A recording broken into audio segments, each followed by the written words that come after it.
Olá pessoal, tudo bem com vocês?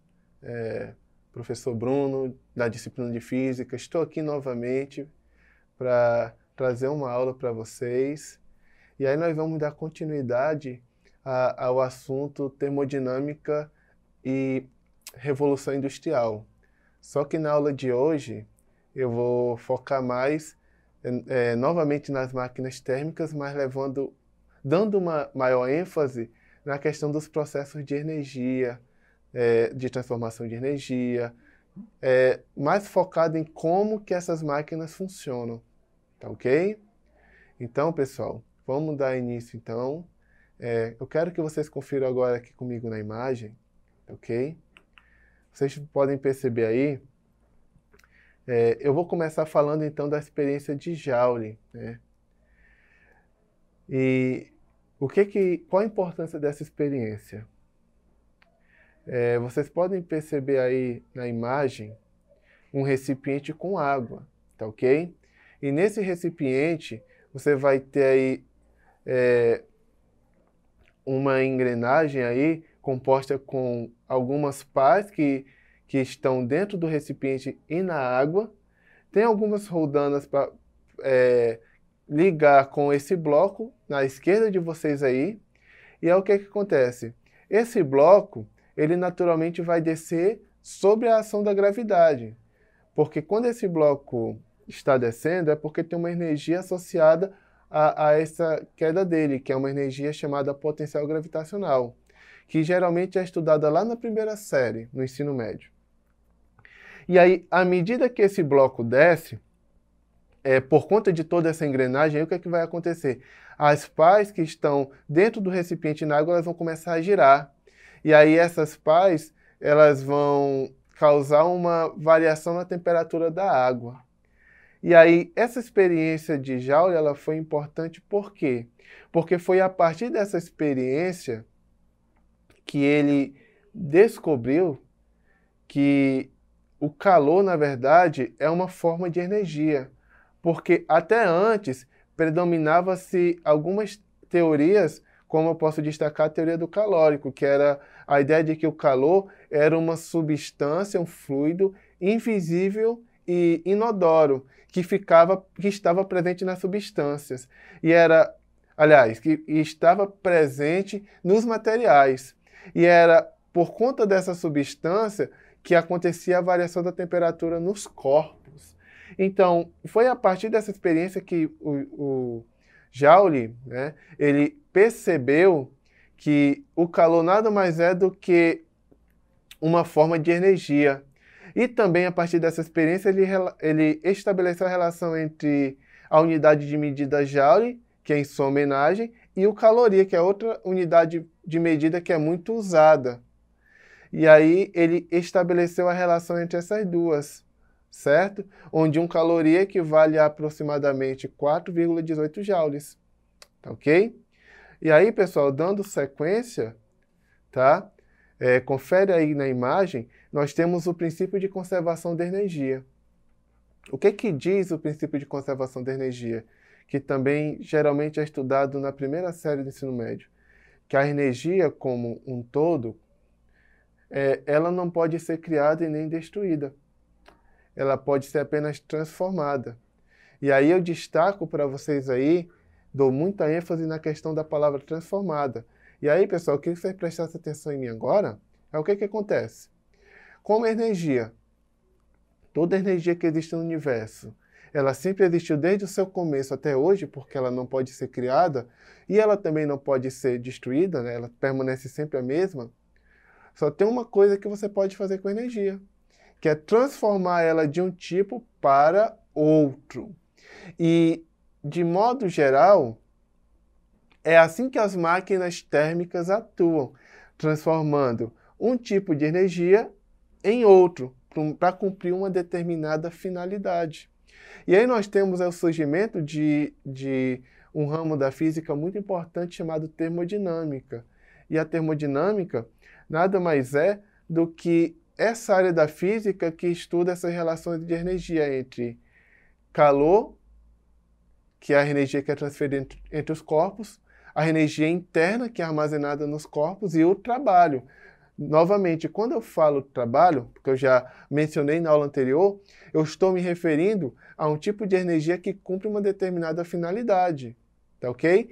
Então, termodinâmica é a área da física que estuda a relação entre essas três modalidades de energia: a energia interna, o calor e o trabalho, certo? Tá ok, pessoal? Então, o que acontece? O que é uma máquina térmica, então? A máquina térmica é um dispositivo tecnológico que, através dos seus processos, ela converte a energia térmica em movimento, em trabalho, de forma mais prática, no caso, como eu falei, do movimento. Então, a máquina térmica ela funciona como? Você vai ter ali uma energia térmica armazenada no conjunto, no sistema, e essa energia, uma vez aproveitada, ela é transformada em movimento, tá ok? De forma geral, de forma mais básica possível, é assim que uma máquina térmica funciona. E aí, ao longo da história, nós temos a evolução desses dispositivos, dessas máquinas térmicas. E aí eu vou apresentar para vocês agora essas máquinas, levando em conta as mais primitivas, levando em conta também esse desenvolvimento ao longo da história e a finalidade que elas cumprem. E aí eu vou explicar como que se dá o funcionamento dessas máquinas, certo? Então vamos lá. Então, pessoal, eu quero que vocês confiram aí comigo na imagem. A primeira máquina que eu vou mostrar para vocês é a turbina de Heron, que é considerado o primeiro motor a vapor. Como é que funciona essa máquina, então? Você vai ter o aquecimento da água.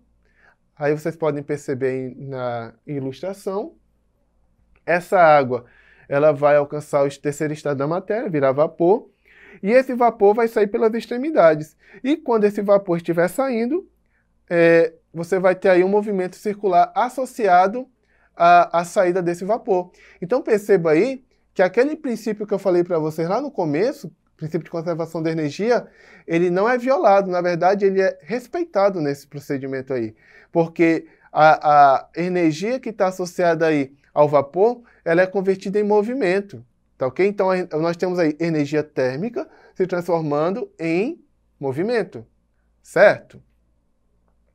E aí eu posso até citar como exemplo para você também, quando você pega lá a panela de pressão na sua casa, que você está preparando ali uma refeição, e aí você vai, se você observar, no momento em que o vapor está saindo da panela de pressão por aquele pino, o pino ele começa a girar da mesma maneira que esse dispositivo. Então, da mesma forma, nós temos ali a conversão de energia térmica em movimento, certo?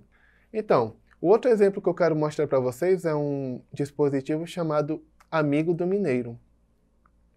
Qual é o papel que ela cumpre? Na verdade, chegou uma época em que o carvão era uma matéria-prima muito importante e essa máquina ela ajuda justamente na exploração do carvão, porque existiam alguns lugares nas minas que eram perigosos de se alcançar, de se ter acesso por conta da água. Então, essa máquina, o que ela faz simplesmente é retirar a água de dentro da mina, favorecendo a exploração do carvão. E aí como é que ela funciona? Ela tem um coletor. E aí o que vai acontecer nesse coletor?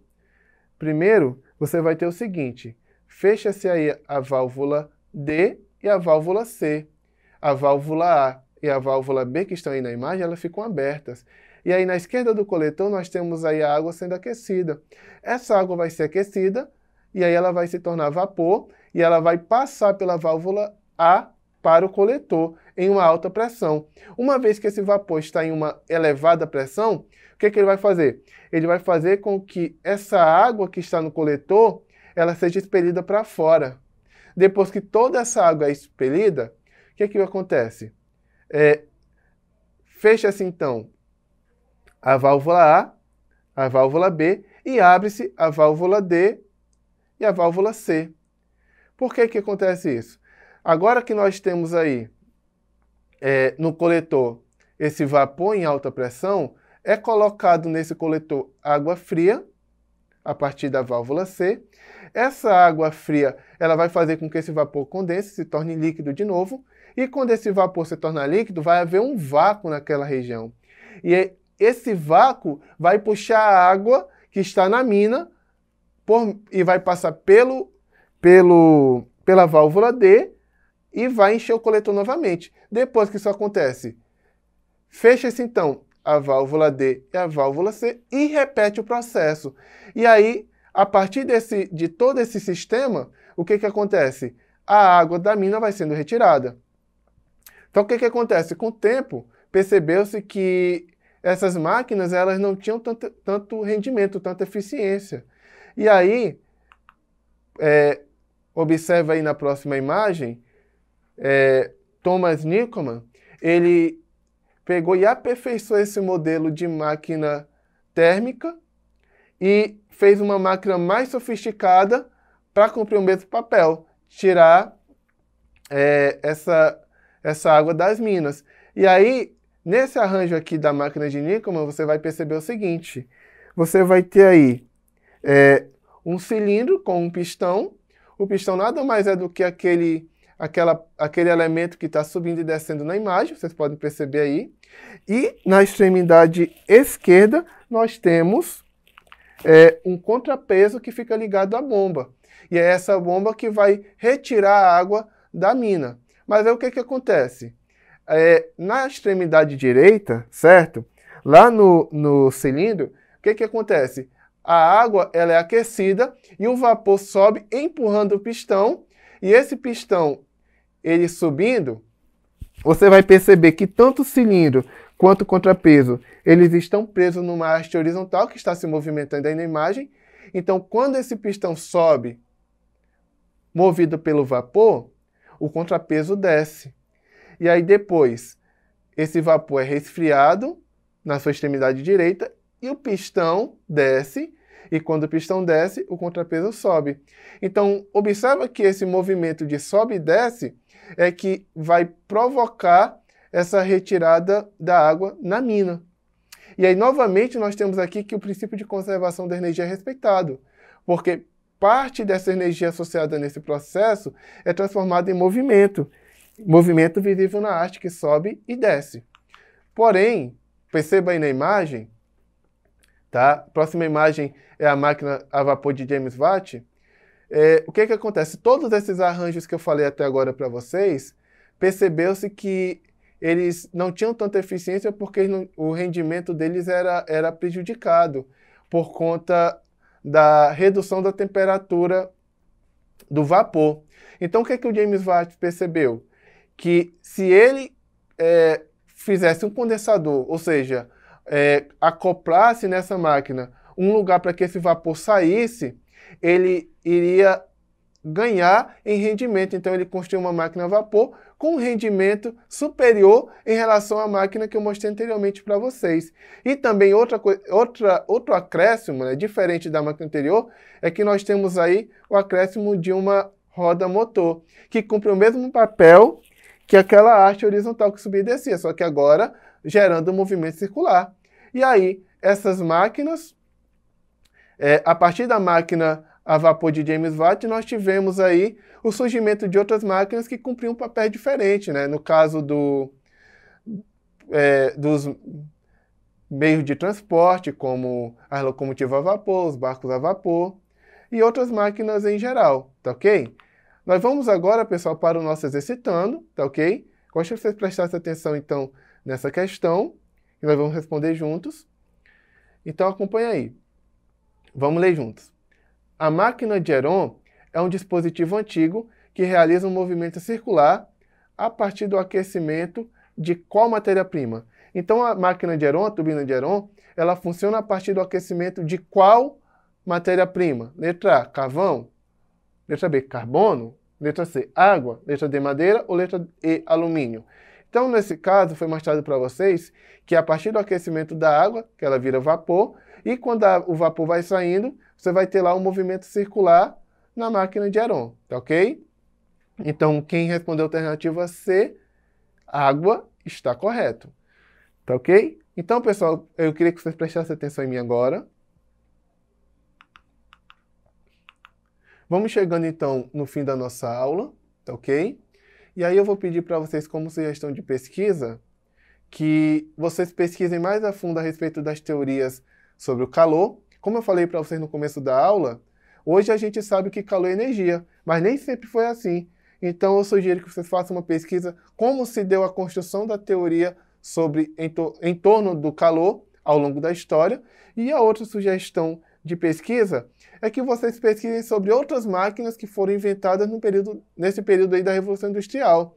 Que, como eu falei, a partir da máquina a vapor de James Watt, nós tivemos o surgimento de outras máquinas mais modernas que cumpriam determinadas funções. Tá ok? Então, pessoal, nós vamos ficando por aqui. Agradeço pela atenção. Não esqueçam de acessar os demais conteúdos presentes na plataforma Eduque. Fique com Deus e um abraço.